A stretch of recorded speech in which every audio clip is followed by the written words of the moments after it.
Hello, everybody. Well, welcome. Welcome. I wasn't able Joshua wasn't able, more precisely, to do our regular podcast. So instead, here I am on my own channel. It is a good thing yeah, you might say, in a bad thing. Okay, gonna wait. Unfortunately, I wasn't able to do this on my laptop. I don't like doing it like this. Just a second, I'm gonna put it. No, not like that. Maybe like that. Is it better? I don't know. I have some problems with my camera on my laptop, and it is not a good one.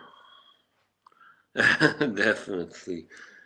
I never should have bought it. So the mic, you cannot switch it on. Suddenly it's just malfunctions. So until I get let's have a new computer, I'm forced to do all the streams like this. And let me tell you, it's not so easy always. Yeah, I mean it is actually easier on my phone than on the iPad. I tried to do it on my iPad, but yeah, forget about it. Too much aggravation.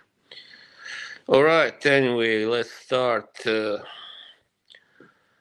last night's fight. Main event was it? I think it was in Liverpool. Yeah, it was. We had the Liverpool's own Nick Nick Ball, yes, defending his WBA featherweight title against TJ Doheny. Uh, I don't really know how exactly you pronounce that, but some commentators pronounce it as Doheny and others as Doheny, but doesn't matter really. Yes. Anyway, yeah. So what happened was the fight early on was pretty interesting, let's say, and competitive. Yeah, I mean, I gave Doheny two of the first 4 rounds, and but sometime after the fourth round, especially in the sixth round, I think Bull started to really, you know, up the pace and throw a lot of punches and yeah, he ended up winning by a corner stoppage after the 10th round. And yeah, that's how it was. um, yeah, I mean, he got a point deducted because he kind of pushed Doheny to the canvas in round 9. And yeah, but I could see it wasn't his fault because Doheny kept ducking, and it is a little hard. It can be frustrating, you know. He was doing a clever thing, definitely. But when your opponent keeps ducking for like eight rounds or 9, 9 rounds, it can be, it can get the better of you. The frustration, definitely. Also, after the first round, something really funny happened, controversial, and it started. I don't know, for some reason, Doheny had Bull in a headlock, and he wouldn't let him go right away. The referee had to kind of intervene there, And then after he let him go, Ball was obviously very pissed, and he kicked Doheny in the back, and that sent him down on the canvas. But he was able to continue. Fortunately, I was a little scared, Come on, don't do this now. After only one round, I want to see more of the fight. So, but yeah, fortunately, Doheny was able to continue. He is 38 years old, by the way, Doheny, and has been in there against some of the best so far in the. Well, he used to be a super bantamweight, I believe, if I'm not wrong. He was stopped by Inoue also a couple of years back, three, I don't know, maybe something like that. And he was actually the IBF champion for a while, not so long, but yeah. So this was his last attempt, obviously, to win another world title at a higher weight class, featherweight. Yeah, and it didn't end so well. But for what it's worth, he put up a fight definitely, and he didn't give up. I mean, I think many would have probably given up, maybe even a little sooner. He was getting better, He was getting better, and yeah, taking some hellacious shots. Even though Nick Ball, he's not some kind of really heavy kind of puncher, but still, if you take so many punches after so many rounds and you are not in your best, not in your prime anymore, not in your best age, of course it can take a toll on you. See, Newcastle just scored. Oh, now it's been an hour. I should have probably waited until this game was over, but yeah, I was just too bored. Maybe I will, maybe I'll start again after a couple of hours just to see if there will be more people. Yeah. So, Nick Ball wins by corner stoppage in his second defense of the WBA featherweight title. And now he's already there are talks of him fighting in Inoue, which I I don't know how wise that is. I mean, I wouldn't do it now anyway. If I was him, I would try to at least get one more defense under my belt, and then maybe take the big money fight. Of course, that would be a huge fight for him, but the chances of him winning, are kind of slim. He's definitely world class fighter, but I don't know if he's the best featherweight in the world, as Frank Warren said after the fight. Yeah, maybe not, but he's up there anyway. He definitely is one of the best. I mean, his record is 22 and 0 and 1 now. Should have been 23 because he got robbed against Ray Vargas. That was not a draw. He was definitely the winner. And he did the best. Oh, there is 2-0 for Newcastle. um, yeah, he definitely was the better fighter. Did the most eye-catching stuff. The shots hurt Vargas. So, but enough about that fight. That was one hell of a fight too. This last night was more like a young lion fighting an old lion who did all right for a while, but then it just started to get uh, you know I don't know even the right word run over. Just got pummeled, and yeah. just had to quit. I think it was a good thing because his eye was also, really bad. And yeah, I mean, good thing by Corner to stop the fight, definitely.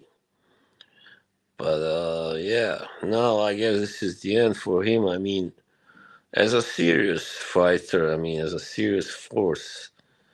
Uh, yeah.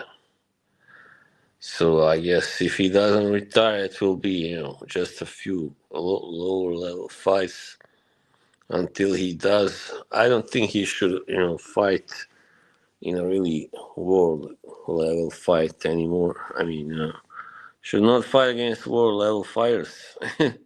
He was definitely, having his moments and hitting ball with some good punches, but yeah, I don't know. Even though he has 20 knockouts of 26, he just didn't.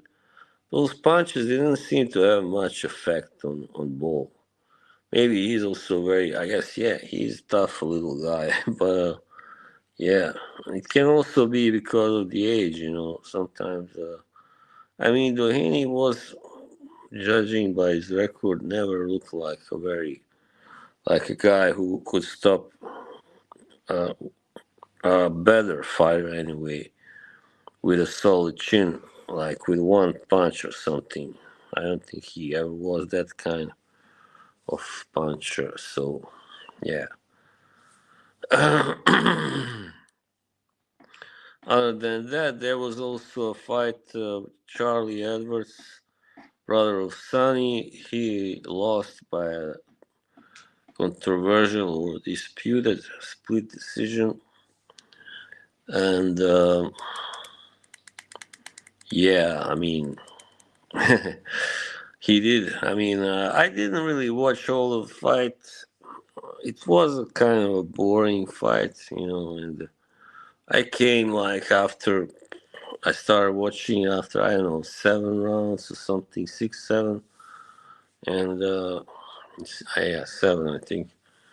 I can't say whether that was a fair decision or not, but was the only now the second was for Charlie Edwards, and he doesn't seem to be you know in his prime anymore either. Yep. All right. Well, I guess there were some fights in the States, but I don't think. Uh, Hang on a second. I don't think there were any like really big major fights. Right. Let me check. Just a second.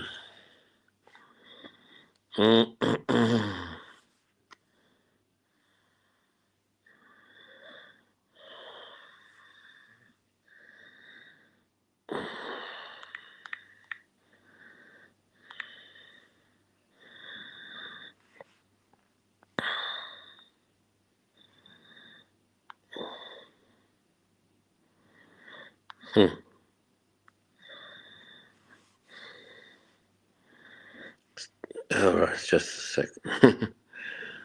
Bear with me, please. Okay, so yeah, I mean, Yonut Baluta, he won also. I know of him just, oh yeah, Berlanga, he beat a fellow Puerto Rican in the first round. Hmm. Edgar Berlanga, yeah, the jury is still out on him. Oh, somebody has finally joined. Thank goodness. Welcome, whoever you are.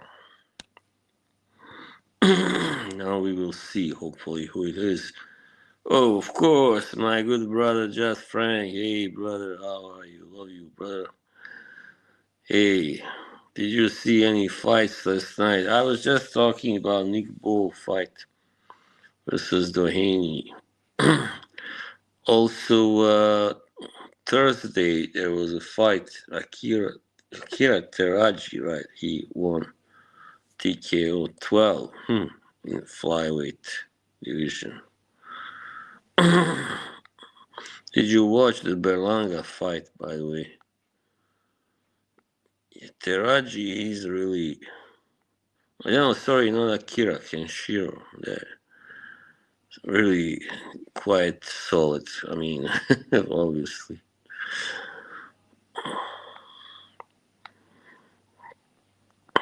Mastro Nunzio. Yeah, I mean, yeah, of course, this guy, Austin Williams, he won. This was the same guy. Okay. Breaking Bad. Yeah, I started watching that show like a few months ago. Very good. It is very good, definitely. Well, anyway, Nick Ball, that was the fight I watched last night live. He stopped TJ Doheny with, it was a corner stoppage, 10 rounds.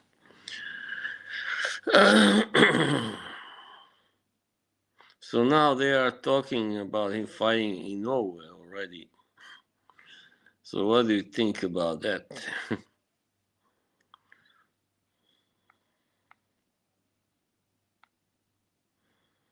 Terai, oh yeah, that's right. Oh yeah, of course. Keith Thurman, he fought on Wednesday against Brock Jarvis and won third round knockout. And then also he had Michael Zerafa stopping some guy. Zerafa looked pretty good also. Okay, well, we can see what's coming up.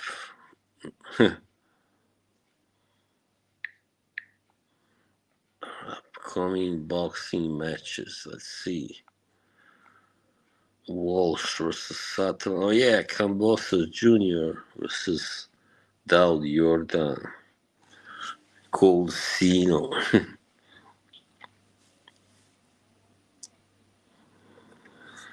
Yeah, unfortunately, Joshua couldn't make it. He has a boxing event to officiate. So yeah.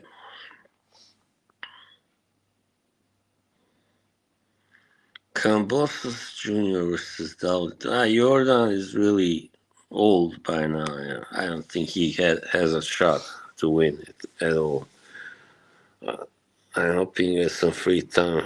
Okay, cool. So like, who do you think like who's your top three pound for pound right now? Top three boxers. I don't want to just follow the script. I'm gonna, talk a little loosely. Also, that's a good thing. Not just go this fight, that fight. Yeah, it's a hard one. But just, I mean, you can also tell me, sorry, your favorite fighters, like, who are your, like, three, five, or let's say five favorite fighters, right? Maybe. How about that?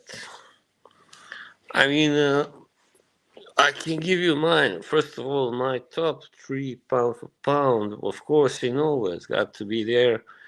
Crawford. And I don't know if I would put Canelo there. No, I mean, but who else? Who else is there? I mean, Bivol. Yeah, of course. Why not? Bivol. Yeah, of course. You're only as good as your last fight, and Canelo didn't really look so good or great in his last fight. I mean, I don't. I must admit, it's not. Oh yeah, Usyk, of course. Usyk, yeah, of course, man. Usyk, Crawford, and then Bivol also there, and my number five. But that's my pound for pound. Let's not don't misunderstand. And number five, let's say Canelo, right? He's got to be in the number five, top five. But my favorite fighters, yeah, Bivol. I mean, Bivol is up there high, and I like Bivol, and I like, yeah, Benavidez also. His fighting style and very fan friendly. And who else do we have? Of the heavyweights, I really like Caballero right now. Really. I mean, I just had a feeling. It's not like I'm not gonna say, "Oh, I knew he was great before." Way before. I mean, but I had a feeling maybe he was being slept on. Caballero definitely proved that people were sleeping on him. They weren't looking at him as a serious contender, and now he's proven that. And yeah, I get Caballero. I really the thing that I love about him is that he's not a huge guy. I'm really kind of fed up with all these huge heavyweights. Canelo. Yeah, of course. You gotta have him there. Pound, pound for pound, top five, as I said. Okay, there's somebody else now here. Wow, I can't believe it. Two people in the chat. Hello, hello, and salute. And yeah, I mean, heavyweights really now. Also, I like Opetaya, that's right. Who might be moving up to heavyweight, but not yet. Slim pickings. But I think the heavyweight division is now stronger than it has been in a really long time. Definitely. Yep. I mean, like until only a few years back, we had like Joshua and Wilder and then Fury later on. And then Andy Reid changed it pretty much. He changed a lot there. Yeah. Yeah, that's true. He's getting better, definitely. He's getting better, a whole lot better. Like now you got well, Parker now has come back again to uh contention. Parker, you got Usyk, of course, you got Caballero, you got well, Bakoli, he got stopped, but he never should have taken that fight. He wasn't ready, obviously. Bakoli, and you got also who else? Oh, Fury now, I think he's pretty much done, but I gave up on boxing so much with MMA, and now bare knuckle on the rise. Really, that's sad. I don't really like MMA. I mean, I have watched it, but I'm not a guy who would tune in or pay for a subscription to watch MMA. No way. UFC, no Bellator. No way. So yeah, man, that's how it goes. Bellator. But back to boxing now. Yeah, definitely. Oh yeah, you mean you had given up on? All right, yeah, all right. I get you now. Yeah, I mean I can understand. I never gave up on it, but for a while I also was quite, disillusioned with the state of boxing. I think also now there is still a problem of the judging. Very co- corrupted judging, and we saw that now with Adames versus Shiraz. I mean, yeah, man. Like, how many rounds must the guy win to get a decision? Away 11 or something. I don't know. 12. I mean, I think Adonis probably won. Well, I thought he won at least 9 rounds. Definitely. So, yeah, Shiraz definitely didn't win many.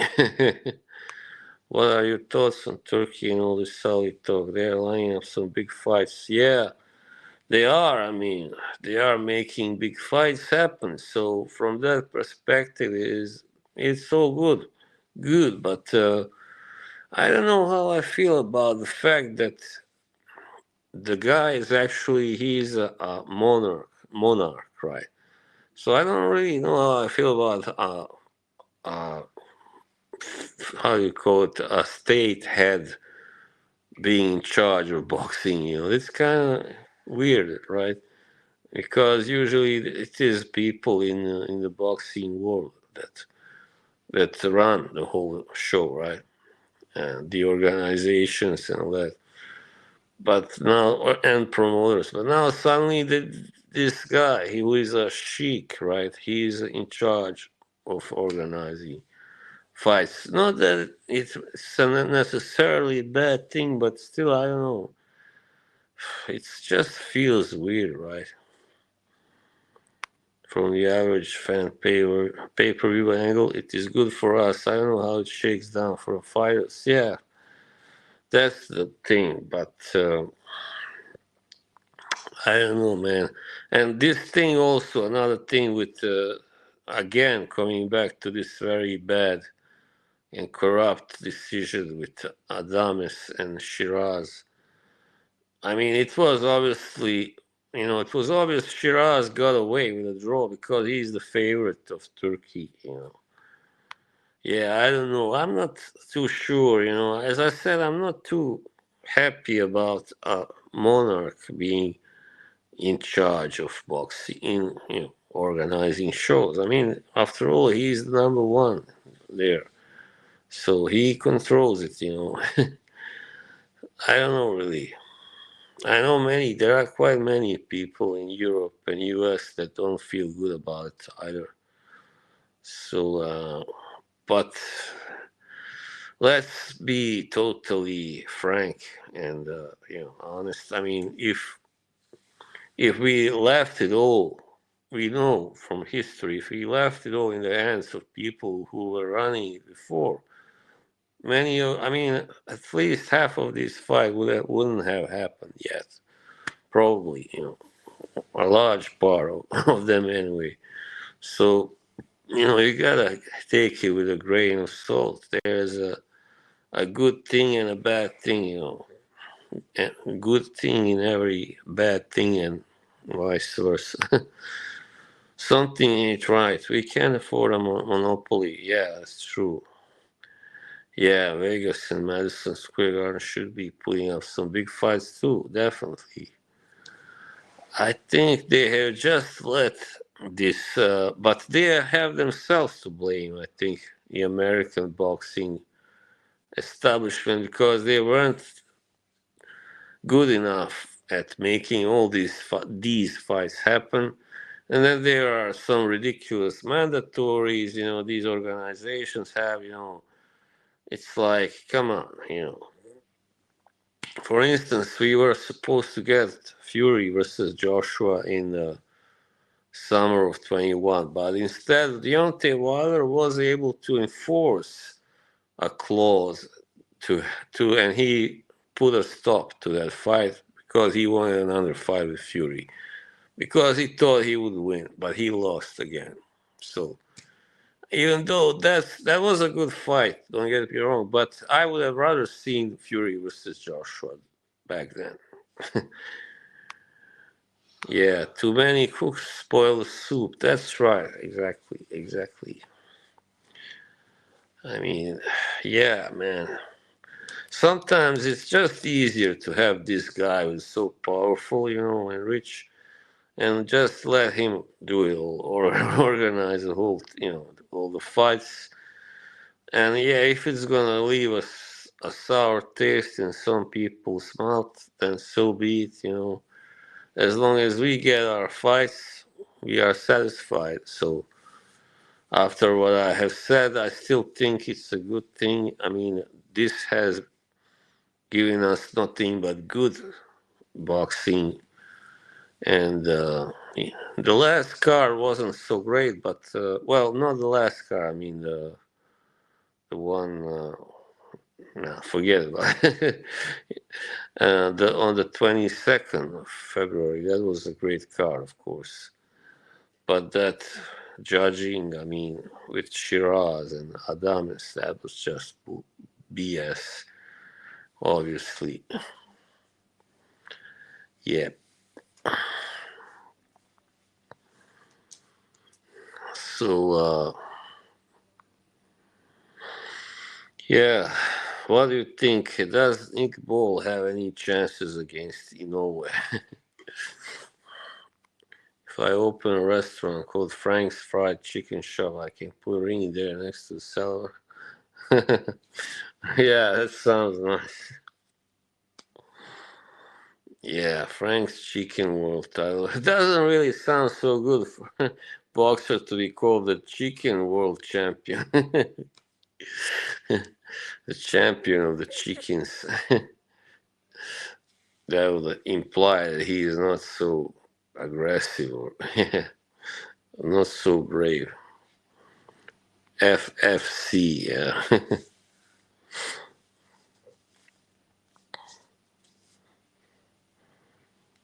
Yeah, FFC. I mean, they have like now in Europe, they have this kind of boxing league now, and also MMA, their own MMA league, and yeah, so it's good. It does help spread more interest in boxing. But I mean, we had recently, I think in November, there was a reality TV star fighting there. He didn't do so well, but anyway, from Croatia, and but yeah, it is all right. I mean, people are interested. I think boxing has become more popular now than it was in like 2010 or something. I think that was the lowest it ever got in those years, 2011, because the big factor was the Klitschko's. They were just ruling the heavyweights totally. There were no opposition there. Nobody wants to see that, right? I mean, you want to have a champion, but you don't want him beating everybody for 10 years or something. So, yeah, you want to see him beat and then come back and, get his revenge. And that's all really exciting, makes for great excitement. And, yeah. But, yeah, they kind of killed it. And then there were also fights not happening and getting canceled all the time. And some people some boxers even got killed. I mean, Fernando Forrest, for instance, and that was tragic. Yeah, that was 2009, I remember. Yeah, too many different promoters. Yeah, definitely does. And yeah, they don't want to. I mean, for a long time they didn't want to cooperate. Like now, I mean, the good thing about Turkey Al Sheikh is that he made Eddie Hearn and Frank Warren cooperate, and that was huge. That was really huge. And yeah, just a second, I gotta put my phone down. It's getting very hot now. Like this, it's easier. The best should fight the best, regardless of what promo. Yeah, of course, definitely, of course. But it hasn't been like that all the time, all the way until now. So how long will this last? I mean, I don't know if this will prove to be the new big thing, Consolidating in some respects is better for boxing, yeah. That's true, like just have a centralized kind of, yeah, power. But I am afraid of monopolies. Yeah, there is always, a downside, I guess, to everything. And it is, when there is big money at stake, and it is in all of these big sports, and there's always big money at stake, and then it's not just about the sport itself, it's about the politics, of course, and right, as I said, another good example that the draw with Adames and Shiraz. They just scored a draw because they didn't want Shiraz to have a loss on his record yet. So I don't know why they thought it would be bad, even though he is moving up now. He's no longer at 160, so I don't see how that can damage his rep. He lost to a very good fighter, and he was injured, I heard. So, yeah. But as I said, he's a favorite of Turkey, so he just couldn't let it happen. Not on my watch, Turkey said. Not on my watch. The almighty Turkey.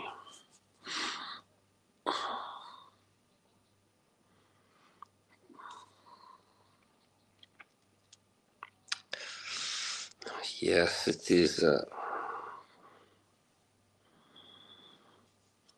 But we must be satisfied because all these fights that have happened, we've all better be two fights already. I don't know if there will be a third, but maybe, probably. Yeah, wouldn't it be great if in the third one that we've all knocked out Beterbiev or the other way around? Because Beterbiev is the one that is slowing down now. No, not tonight. Yes, last night there was. I don't know. I don't think there are any tonight, but I'm not sure.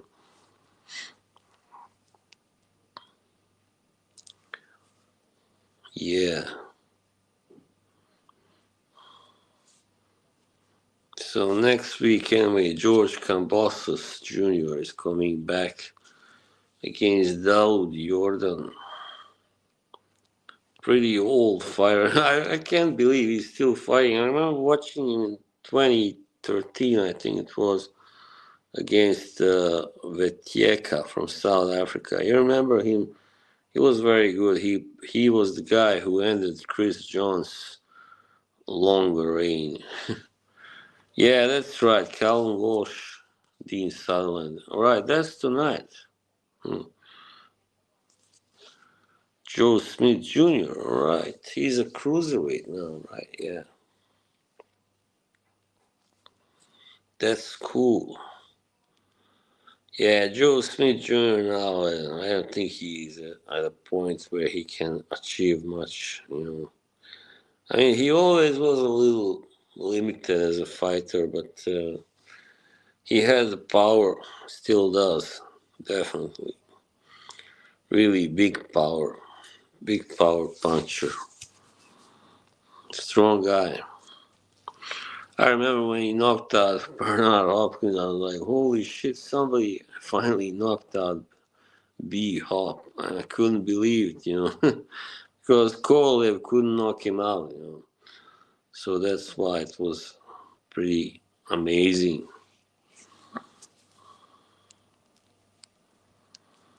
Yeah, it just shows you also there the fact that Hopkins could rule so long at the light heavyweight because the division was so weak back then in the 2010s.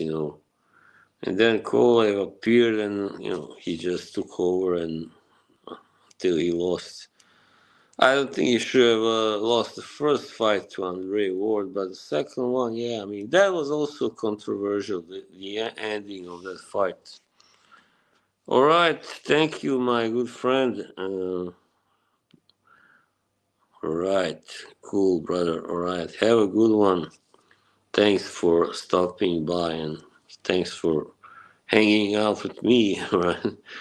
Shooting the breeze. I'm gonna finish in just a couple minutes. There isn't really much more to say. I'm glad we had a nice conversation. We crack stream. I don't know where. All right, I'll look for him. Thanks. Oh, the zone. Okay, I have the zone. That's good. They have just increased their price, by the way, the zone. Yeah, everybody's doing it now, man. You too, buddy. Take care, all right? Bye. Yeah, peace and love. Peace and love. Thanks, man. Thanks. Means a lot to me to have somebody, to talk to like this, and not just talk to myself, of course. It's not very fun, is it? There's somebody else here, but that person won't talk for some reason or identify itself. I wonder who it is.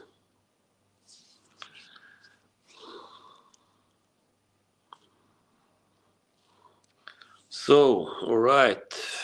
I think that will be it. I mean, next week, and next Sunday, I'll probably be back with Joshua. We'll see anyway. But yeah, this was a nice chat I had. Thank you. Thanks to Just Frank. And I'll see you all soon, all right? Have a good Sunday. Bye.